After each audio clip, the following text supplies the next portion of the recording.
स्वागत है आपके अपने विद्यादान चैनल में। तो आज हम कवर करेंगे एनसीईआरटी क्लास साइंस की जो टेक्स्ट बुक है क्यूरियोसिटी, उसका फर्स्ट चैप्टर का नाम है the wonderful world of science. The wonderful world of science यानी विज्ञान का आश्चर्यजनक संसार।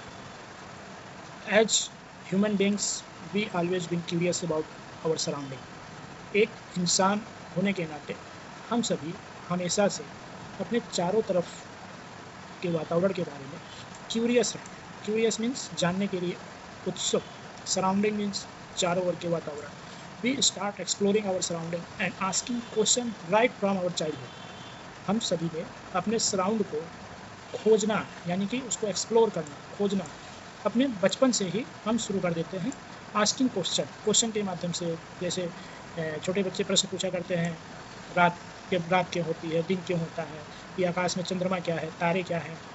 आप सभी ने अपने बचपन में छोटे प्रश्न पूछे होंगे। Did you enjoy discovering and exploring the world around you in the preparatory stage of school? क्या आपने इस तरह के प्रश्न संसार के बारे में अपने माता पिता से, अपने प्रिपरेटरी स्टेज ऑफ स्कूल मतलब 1 2 3 4 5 तक, या नर्सरी केजी यूकेजी में जब आप पढ़ते होंगे, तो इस तरह के प्रश्न आप अपने माता पिता से पूछते रहते होंगे कि चिड़ियों के बारे में, एनिमल्स के बारे में, क्योंकि ये छोटे छोटे जो भी नेचुरल चीज़ें हैं, पेड़ पौधे जंतु, बच्चों को बहुत अच्छे लगते हैं। As you enter the middle stage, जब आप मध्य आयु में यानी कि जब आप टीन एज में 11 12 13 की स्टेज में प्रवेश किए होंगे, we will continue this fascinating journey, try to explore and understand the beautiful world we live in, and for that we have a new subject, science. जब हम इस उम्र में पहुंचते हैं आफ्टर 10 years, तो भी हम इस जो हमारा नेचर है, सराउंडिंग है, उसको देख के हम आश्चर्यचकित होते रहते हैं। फैसिनेटिंग मीन्स आश्चर्यचकित। And for that we have a new subject, science. इसलिए हमें एक नया सब्जेक्ट पढ़ना है, science. Welcome to the wonderful world of science. आप सभी का वंडरफुल वर्ल्ड ऑफ साइंस में स्वागत है। तो बच्चों, आपको ये समझ में आ रहा होगा कि साइंस पढ़ना क्यों ज़रूरी है। इसलिए ज़रूरी है ताकि हम अपने आसपास के सराउंडिंग के बारे में अच्छे से जान पाएँ, खोजबीन कर पाएँ कि क्यों भी अब तो जो भी चीज़ें हमारे सराउंडिंग में हो रही हैं वो क्यों हैं, कैसे हैं। आगे बढ़ते हैं। Science is a way of thinking, observing and doing things to understand the world we live in and to uncover the secret of the universe. ठीक, इसको हम बारी बारी से समझते हैं। ठीक है, बारी science is a way of thinking. Science क्या है? एक सोचने का तरीका हमें बताता है। ऑब्जर्व, चीज़ों को देखने का तरीका बताता है कि आप चीज़ों को ऑब्जर्व कैसे करें। And doing thing to understand the world we live in, और जिस संसार में हम रह रहे हैं उसमें हम कैसे वर्क करें, या कोई भी कार्य जो हम करते हैं उसको कैसे करें। And uncover the secret of the universe. जब हम वे ऑफ थिंकिंग साइंस के अनुसार करेंगे, ऑब्जर्व करेंगे साइंस के अनुसार, वर्क करेंगे साइंस के अनुसार, तो हम जो यूनिवर्स का जो सीक्रेट है, रहस्य है, उसको हम एक्सप्लोर कर पाएंगे, अनकवर कर पाएंगे, जो छुपा हुआ है। साइंस की एक परिभाषा, जनरल डेफिनेशन बताई जाती है, systematic knowledge of anything is science. किसी भी चीज़ का क्रमबद्ध ज्ञान क्या है? साइंस है। ठीक है, कोई भी काम हम करते हैं उसको अगर हम एक सिस्टमेटिक ढंग से करते हैं तो उसको हम विज्ञान कहते हैं। सपोज करिए कि हम सभी अपने जीवन में वैज्ञानिक तरीके से काम करते हैं तो हमारा काम अच्छा होता है। आप सुबह उठते हैं, पहले फ्रेश होते हैं, उसके बाद ब्रश करते हैं, उसके बाद नहाते हैं, उसके बाद नाश्ता करते हैं, कपड़े पहनते हैं, फिर स्कूल जाते हैं। सोचिए अगर आप सुबह उठ के फ्रेश होने ना जाए, सीधे नहा के खाना खा के स्कूल चले जाए तो क्या होगा? तो आप दिन भर परेशान रहेंगे, तबीयत आपकी खराब हो जाएगी, है ना। तो आप ब्रश ना करें, दिन भर आपको मुँह से बदबू आएगी। ठीक, तो ये सारी चीज़ें हम अपने जीवन में जो सिस्टमेटिक तरीके से करते हैं तो वो साइंस है। Everything is science. Think it as a big adventure. Adventure का मतलब ये एक बहुत ही रोचक चीज़ है। We ask question, explore the world to try to understand how things work. For this the most important thing to have curiosity. आपको वर्ल्ड को एक्सप्लोर करना है। इसके लिए अगर आपके पास एक बहुत ही इंपॉर्टेंट थिंग होनी चाहिए, वो है क्यूरोसिटी। साइंस पढ़ने वाले स्टूडेंट के अंदर क्यूरोसिटी होनी चाहिए। क्यूरोसिटी का मतलब होता है जिज्ञासा। आपके अंदर चीज़ों को जानने की इच्छा होनी चाहिए। अगर आप साइंस पढ़ते हैं और आपको जानने की इच्छा नहीं है, किसी चीज़ को आपने देखा, उसके बारे में आपके अंदर प्रश्न नहीं उठा, व्हाट, हाउ एंड वाई, तो फिर आप गलत दिशा में जा रहे हैं। आपको इस तरह से सोचना ही पड़ेगा। Which is where the title of this book comes from. ये टाइटल जो हमारी साइंस की बुक का है क्यूरोसिटी, यहीं से निकल के आया है।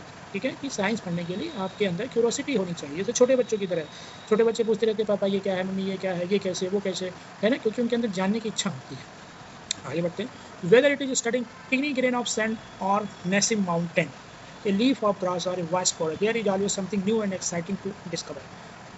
वेदर, यदि आप छोटे सैंड के बारे में, एक सैंड के टुकड़े के बारे में स्टडी कर रहे हैं, या बड़े पहाड़ के बारे में स्टडी कर रहे हैं, या एक घास की पत्ती के बारे में, या विशाल जंगलों के बारे में, देर हर जगह कुछ ना कुछ नया है और ऐसा है जो अभी डिस्कवर नहीं हुआ, अनडिस्कवर है। Have you इवर look up at the night sky and wonder why the star shine? जब आप आसमान में देखते हो और आसमान के तारों को देख के क्या आपको आश्चर्य नहीं होता? और watch a flower bloom and wonder how it know when to open? आप एक फ्लावर को खिलते हुए देखते हो तो क्या आपके मन में ये जिज्ञासा नहीं आती कि ये फ्लावर कैसे ओपन हुआ? These are just a few of the many mysteries that science helps us unravel. The most wonderful thing about science is that it's everywhere. Science की सबसे मोस्ट वंडरफुल थिंग है कि ये एवरीवेयर है, हर जगह है, everywhere. From the depth of the ocean, सागर की गहराइयों से लेकर वेस्टनेस ऑफ आउटर स्पेस, हमारे जो ब्रह्मांड है, जो स्पेस है, from what is cooking in the kitchen, हमारे किचन में क्या बन रहा है, इसमें भी साइंस है। खेल के ग्राउंड में क्या हो रहा है, इसमें भी साइंस है। Some of the most groundbreaking discoveries have often come from unexpected places. अब आप देखिए चित्र में, चित्र दिखाया गया है आपको, ठीक है, ये चित्र माउंटेन रीजन, यहाँ पे भी साइंस है। ठीक, अब माउंटेन ही देख लीजिए, सभी माउंटेन पे बर्फ़ नहीं होती है, तो ऐसे कौन से माउंटेन हैं जिसमें बर्फ़ होती है, आइस होती है, और क्यों होती है, सोचने का विषय है। पेड़ों का आप आकार देख लीजिए, माउंटेन पे जो पेड़ होते हैं उनका आकार कैसा होता है। जब इसके बारे में आप सोचना शुरू करेंगे तो आपको समझ में आएगा, वाह, नेचर ने तो बहुत बढ़िया से डिज़ाइन किया है, इसको तो ऐसे होना ही चाहिए था। जैसे जो ऊंचाई पे पहाड़ होते हैं वो, उनके पेड़ बहुत लंबे होते हैं और तिकोने शेप में होते हैं ताकि उन पर बर्फ़ जो है रुके ना, है ना। ऐसे ही देखिए ये पूरा डिजर्ट है, डिजर्ट में तो प्लांट उगते हैं, उनके पत्तियाँ जो होती हैं वो सूखी होती है, उनमें पानी की कमी होती है, नुकीली होती है, इसलिए कि वो पानी के एब्जॉर्प्शन वहाँ से कम हो। ठीक, ऐसे ही देखिए जो कोस्ट के किनारे पेड़ पौधे होते हैं वो लंबे होते हैं और इनकी पत्तियाँ चिकनी होती हैं, उस पर आप पकड़ेंगे, उसको टच करेंगे तो आपको वो एक लेयर उस पर पता चलेगी, ताकि ज़्यादा पानी की वजह से ख़राब ना हो। ठीक, तो इस तरह से आप जब देखोगे तो नेचर ने जितनी भी चीज़ें बनाई हैं सब जगह आपको साइंस दिखाई देगा। ठीक है, आगे बढ़ते हैं। Science is like a giant and unending jigsaw puzzle. Science एक गायंट का मतलब आप होता है एक बड़ा विशाल है ना, एंड अनएंडिंग जिग्सॉ पजल, एक बिना ख़त्म होने वाली एक पजल। आप कितना भी इसको सुलझाएंगे ये कभी जो है ख़त्म नहीं होने वाला, कुछ ना कुछ रह ही जाएगा। देखिए आज हमारे हज़ारों वर्षों से डिस्कवरी हो रही है, वैज्ञानिक नई नई चीज़ें खोजा करते हैं, फिर भी बहुत सी चीज़ें अभी हमारे यहाँ अनएक्सप्लोर करने के लिए हैं, बहुत सी सारी चीज़ें। Every new discovery make add another piece to that puzzle. कोई भी नई खोज होती है तो एक नए पजल को हमसे जोड़ देती है। And you know the best thing about the puzzle, क्या आप जानते हो इस पजल में सबसे खास बात क्या है? There is no limit to what we can discover. यहाँ पे डिस्कवर करने की कोई लिमिट नहीं है, आप कुछ कितनी अनंत तक डिस्कवरी कर सकते हो। Since every new piece of knowledge lead to more question and more things to find out. Sometimes we find that a piece of this puzzle has been put in the wrong place and need to be moved. New discovery often change our understanding of the world. हमेशा नई discovery जो होती है संसार को, हमारे देखने के नज़रिए को चेंज कर देती है। उदाहरण के तौर पे बच्चों मैं आपको बताऊं, बहुत पहले एक वैज्ञानिक थे, वान हेलमोंट उनका नाम था। उन्होंने एक अपना तर्क दिया डिस्कवरी ऑफ लाइफ या ओरिजिन ऑफ लाइफ के बारे में। उन्होंने कहा कि अगर हम एक पसीने से भीगी हुई कमीज को 21 दिन तक या महीने भर तक अनाज के बोरे के अंदर ठूस के उसको हम अंधेरे कमरे में रख दें तो क्या होगा, उससे उन्होंने कहा जीव बन जाएंगे, चूहे बन जाएंगे, जीव बन जाएंगे, कीड़े मकोड़े बन जाएंगे। अब आप बताओ क्या ऐसा आज के समय में मानना संभव है? बिल्कुल भी नहीं। लेकिन उस समय के जो थिंकर थे, उस समय की जो टेक्नोलॉजी थी, उस हिसाब से उनको भी बहुत दिन तक माना गया। तो वहाँ से जब डिस्कवरी आगे बढ़ी तो ये हुआ कि नहीं, हमारा सोचने का तरीका क्या हो गया, बदल गया। ठीक है, as you go through this book you will encounter interesting idea. जैसे जैसे आप इस बुक को एनकाउंटर करोगे, यानी आप इसको बुक को पढ़ोगे, interesting idea, do some thought provoking experiment, आपको अच्छे मज़ेदार आइडिया आएंगे, है ना, और एक्सपेरिमेंट आपको मिलेंगे। How some of that will found out is useful in our daily life, and guess what happen as we discover more and more we start realizing that these ideas are connected. अब क्या होगा, जब आप खूब सारी discovery करोगे, ठीक है, तो आपको एक जगह लगेगा कि ये तो सारी चीज़ें एक तरह से कनेक्ट है, यानी कि चैन के रूप में है। ठीक है, जैसे उदाहरण के लिए आप मान लो किसी दिन स्कूल में आप लेट पहुँचे, आपको वहाँ पनिशमेंट मिला, ठीक है। अब आप सोचिए आपको पनिशमेंट क्यों मिला, आप लेट पहुँचे इसलिए नहीं। अब आप सोचो कि आप सुबह कितने बजे उठे, सुबह हो सकता है आप लेट उठे हैं। अच्छा, आप लेट इसलिए नहीं पहुँचे कि आप सुबह लेट उठे थे, आप लेट इसलिए पहुँचे क्योंकि आप रात में लेट सोए। अच्छा, अब आप रात में लेट क्यों सोए, क्योंकि आपने रात में मूवी देख ली। तो इसी तरह से अगर आप जोड़ते जाएंगे तो आपको एक चैन मिल जाएगी डिस्कवरी की, एंडलेस चैन। तो उसी तरह साइंस में भी चीज़ें एक दूसरे से जुड़ी हुई हैं।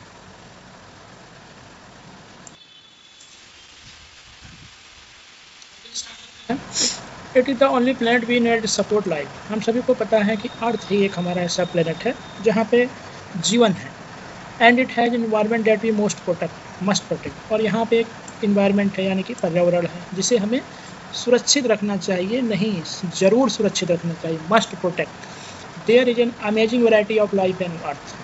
हमारे अर्थ पे लाइफ की बहुत सी वैरायटियाँ हैं जिसकी हम कल्पना भी नहीं कर सकते। प्लांट हैं, एनिमल हैं, that have managed to survive and thrive in different region on this planet, जो planet के different region पे survive करते हैं। You might have seen a seed grown into a plant, you might have seen a seed grow into a plant। क्या आपने कभी एक बीज से नन्हा पौधा निकलते हुए देखा है? सबने देखा होगा। A caterpillar transform into a beautiful butterfly, एक कैटरपिलर को आपने बटरफ्लाई में बदलते हुए देखा है। And many more such observation. How do this plant and animal grow? क्या आपके मन में ये विचार आया कि एनिमल और प्लांट ये कैसे ग्रो करते हैं? देखिए यहाँ पे ये कैटरपिलर है, पत्तियाँ खा रहा है, ये प्लांट है, नन्हा पौधा हुआ है, ये काऊ है, अपने बछड़े को दूध पिला रही है। Of course to grow we need food to eat. हमें ग्रो करने के लिए फूड चाहिए, फूड खाते हैं। And specially in a large and diverse country like India, food is so fascinating. Fascinating means आश्चर्यजनक। हमारे इस डाइवर्स कंट्री, हमारी कंट्री बहुत ही डाइवर्स है, कहीं पहाड़ हैं, कहीं समुद्र है, कहीं मैदान है, कहीं नदियाँ हैं, है ना। Across the country we have different cuisines without their many tasty dishes. हमारे पास बहुत से टेस्टी डिशेस हैं। What are they made of, ये किसकी बनी हुई है? How to we find out, हमने इसको कैसे खोज किया? अब देखिए कि यहाँ पे रोटी और प्याज खा रहे हैं, चटनी खा रहे हैं, यहाँ पे ये लिट्टी चोखा है, यहाँ केले के पत्तों में देखिए इडली डोसा खाया जा रहा है, यहाँ पे देखिए ये क्या है, ये पकौड़ी है, आलू की क्या है ना, समझिए क्या है इसको। Along with food we need water to survive. Food के अलावा सबसे ज़रूरी क्या है? वाटर। अगर वाटर नहीं मिलेगा तो हम लोग क्या नहीं कर पाएंगे? सर्वाइव नहीं कर पाएंगे। Water is such a delightful substance. Have you ever run and jump in a puddle when it rain? क्या आप कभी कीचड़ में कूदे हो? Do you ever wonder why and how it rain? क्या आपने सोचा है कि बारिश क्यों होती है? Have you notice that water freeze and become ice when we cool it and boil and become steam when we heat it? क्या आपने नोटिस किया है कि वाटर को जब हम फ्रीज करते हैं तो ये आइस में बदल जाता है, और जब ठंडा करते हैं यानी कि फ्रीज में रख के ठंडा करते हैं तो आइस में बदल जाता है, और जब इसको हम बॉयल करते हैं तो ये भाप में बदल जाता है, गर्म करते हैं। Do you enjoy drinking cool water in the summer और showering with warm water in the winter? क्या आपने ठंड में गर्म पानी से नहाया है और गर्मी में ठंडा पानी पिया है? How do you understand hot and cold? हमें कैसे पता चला कि ये ठंडा है, गर्म है? Whether it is water, water कहाँ है? Our body when we have fever, जब हमारा फीवर होता है यानी कि हम बुखार में पड़ते हैं तो हमारी बॉडी क्या हो जाती है? गर्म हो जाती है, हैं? अब देखिए यहाँ पे क्या हो रहा है, बादल है, पानी बरस रहा है, यहाँ पे बादल से पानी बरस रहा है, यहाँ पे बादल से पानी बरस रहा है ना। पानी कहाँ कहाँ गिर रहा है? पानी गिर रहा है ओशियन में, नदी में, तालाब में, पानी गिर रहा है लैंड में, पानी गिर रहा है माउंटेन में, और सारा पानी कहाँ जा रहा है? ओशियन में, है ना। Again there are so many different thing around us, the paper we write. इसके अलावा बहुत सी चीज़ें हैं, जैसे जिस पेपर पे हम लोग लिखते हैं, मेटल की, plastic ruler and the rubber eraser in our box, the magnet that keeps the box close and the cloth we wear, the cup we drink milk in, and so many other thing. What are the made of? ये जितनी चीज़ें आप use करते हो किसकी बनी होती हैं? Are they made of different material? क्या ये अलग अलग मटेरियल की बनी हुई हैं? How do we separate different material from one other? हम एक मटेरियल को दूसरे मटेरियल से कैसे अलग करेंगे? We will have an almost unending list of question about everything on earth. हमारे पास एक कभी ना खत्म होने वाली क्वेश्चन की एक लिस्ट है। Earth as we further explore this book, but why limit our question go to the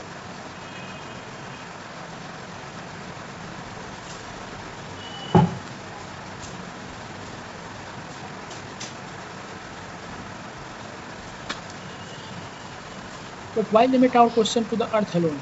हम केवल अर्थ के बारे में क्यों सोच रहे हैं? We can ask question on thing and the sun and the moon and the million of star that shine in the sky. हम हमारे प्रश्न जो होते हैं सूर्य के बारे में, चंद्रमा के बारे में, और ढेर सारे जो स्टार आसमान में चमक रहे हैं इनके बारे में भी होते हैं। Whether you are learning about the structure of a leaf, discovering how things move, or separating the skin of peanut seed, you have each chapter of this will ignite your spirit of inquiry. इस book के हर एक chapter को आप जब पढ़ेंगे तो आपकी जो इंक्वायरी है, इंक्वायरी मतलब पूछताछ करने की जो क्षमता है वो बढ़ जाएगी। And hopefully you will have lots of question in your mind. आपके दिमाग में ढेर सारे प्रश्न होंगे। Even though you may not realise it, you have already been finding answer to many of your question. Suppose your pen stop writing, what would you do? आपका pen लिखते लिखते रुक गया, क्या हुआ? You would ask yourself the question, why did my pen stop? You might guess that the ink finish, ink खत्म हो गई। You would then test this guess by opening the pen and checking the ink refill। इधर देखिए कि बच्ची क्या कर रही है, सब पेन लिखते लिखते रुक गया तो ये रिफिल निकाल के चेक कर रही है ना कि ये रिफिल खत्म हो गया। ठीक, you would make another guess, perhaps the ink might have dried up, हो सकता है कि इंक सूख गई हो। To test this guess is correct or not, you will try something else. This is exactly how science work. The way you try to find out why your pen stop writing is an example of scientific method, है ना, scientific method. आपकी pen लिखते लिखते ख़त्म हो गई, आपने उसको पेन की रिफिल को निकाला, उसको चेक किया, चेक करने के बाद आपने देखा कि आपका रिफिल ख़त्म हो गया, तो आप इस निष्कर्ष पर निकले। आपने ऐसे ही नहीं मान लिया कि रिफिल ख़त्म हो गई। और इस मेथड को हम एक साइंटिफिक मेथड का उदाहरण मान सकते हैं। ठीक है, आगे देखिए, एक एक्टिविटी दी हुई है। क्या एक्टिविटी है? Write about a similar problem that try to solve, what step did you take. आप एक प्रॉब्लम लीजिए और उस प्रॉब्लम को सॉल्व करने के लिए आपने कौन कौन से स्टेप फॉलो करने हैं। First, we observe something that we find interesting and we do not understand. सबसे पहले हमें क्या करना है, चीज़ों को ऑब्जर्व करना है कि कोई चीज़ हो रही है तो क्यों हो रही है। ठीक है, this make us wonder and perhaps think of A question about. उसके बारे में जब आप देखेंगे तो सोचेंगे कि ये क्यों हो रहा है। Then we guess a possible answer to that question. तो फिर आप सोचेंगे कि एक आंसर आपको मिलेगा, हो सकता है मे बी इस वजह से ये चीज़ ऐसे हो रही है। We test this guess through experiment और मोर ऑब्जर्वेशन। हम इस टेस्ट को मोर एक्सपेरिमेंट या ऑब्जर्वेशन करके चेक करेंगे। We then try to analyse the result, see if it actually answer our question. उसके बाद हम इस आंसर को एनालाइज करेंगे और उसके बाद हम किसी रिजल्ट पे पहुँचेंगे। ठीक है, अब देखिए यहाँ पे क्या हो रहा है, गैस जल रही है। ठीक, अब गैस चलते चलते कुकर रखा हुआ है, कुकर में से ये दाल थोड़ी बाहर निकल गई। क्या हो सकता है? ये हो सकता है कि कुकर में पानी जो है आवश्यकता से अधिक भर दिया गया, इसलिए क्या हो गया, ऊपर आ गया, है ना। तो इसलिए पानी अगर हम आवश्यकता अनुसार रखेंगे तो पानी ऊपर नहीं आएगा, केवल गैस आएगी। अब मान लीजिए साइकिल पंचर हो गई, तो आपने क्या देखा? आपने देखा सबसे पहले आपको पता चला कि साइकिल की हवा जो है निकल गई है, टायर फ्लैट हो गया। फिर आप उसको लेके जाते हैं पंचर बनाने वाले के पास, तो वो क्या करता है, वो पहले ट्यूब को निकालता है, उसके बाद एक कटोरे में या बड़े बर्तन में पानी डाल के चेक करता है कि क्या है, पंचर है तो कहाँ है, वाल्व तो नहीं ख़राब हुआ है, कितने पंचर हैं, है ना।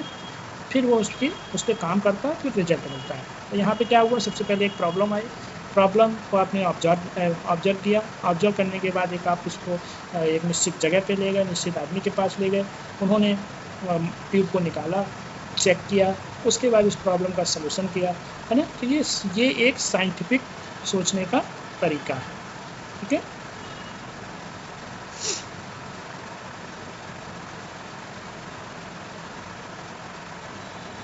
आगे देखते हैं। If you have to ask why about something, what would you ask about? Science is rarely done alone. Science is rarely done alone. Scientists across the world work together. Science अकेले का काम नहीं है। साइंटिस्ट जितने भी scientist हैं वो साथ में वर्क करते हैं, बड़ी टीम में वर्क करती है। So if you can not find the answer yourself, ask your friend to help you out. अगर आप अपने खुद से आप किसी चीज़ का आंसर नहीं पाते हैं तो आप क्या करेंगे, अपने फ्रेंड की हेल्प लेंगे, ठीक है। Of course remember that we will not find answer to all question within grade 6। हमें पता है कि आपको सारे प्रश्नों का उत्तर आपकी क्लास के अनुसार नहीं मिलेगा। Do not worry, you are embarking upon a journey of science for the next 5 year on even one, ठीक है। आप जो है साइंस की जर्नी अभी शुरुआत कर रहे हो, नेक्स्ट 5 ईयर 10 ईयर, है ना। तो आप आगे जाके जानोगे बहुत से सवालों के जवाब। देखिए बच्चे क्या कर रहे हैं, बारिश में इंजॉय कर रहे हैं। Much like children enjoying the rain, science is all about joyful exploration. Enjoy your scientific journey, keep exploring and never stop wondering about the amazing mystery of the universe and asking questions. आप कभी भी क्या हो, आप अपनी science की journey को enjoy करिए, है ना, और इसको स्टॉप मत करिए, ठीक है। Are you ready to embark upon the exciting journey of science? Let's get started. Let's get started. After all, to be a wise person, you must be a wise person. आपको wise person के साथ साथ आपको wise person भी होना है। Wise के साथ वाइज यानी कि आपको हमेशा क्यों का जवाब खोजने वाला व्यक्ति बनना है। बुद्धिमान व्यक्ति वही है जो सवाल करता है क्यों। कोई चीज़ अगर आपको दिख रही है तो क्यों, वाई एंड हाउ, है ना, what and when. How, what, why and when, इन प्रश्नों का जवाब, ये प्रश्न आपके दिमाग में आने चाहिए, तो आप एक अच्छे साइंस लर्नर बन पाओगे। तो आपके अंदर क्यूरियोसिटी होनी चाहिए, और जैसा कि बुक का नाम भी क्यूरियोसिटी है, तो क्यूरियोसिटी नाम इस बुक का क्यों रखा गया, क्योंकि साइंस पढ़ने के लिए आपके मन में क्यूरियोसिटी होनी चाहिए, चीज़ों को जानने की इच्छा होनी चाहिए, इसलिए आपकी साइंस बुक का नाम रखा गया क्यूरियोसिटी। तो बच्चों ये था चैप्टर 1, और आपको अच्छे से समझ में आया होगा। जो चीज़ नहीं समझ में आ रही है आप कमेंट बॉक्स में कमेंट करिए, पूछिए, मैं अगले वीडियो में आपको उसका आंसर देने की पूरी कोशिश करूँगा। और वीडियो को शेयर करिए, चैनल को सब्सक्राइब करिए, लाइक करिए, कमेंट करिए, और जुड़े रहिए विद्यादान चैनल से, और अपने साइंस के जर्नी को आगे बढ़ाते रहिए। Thank you.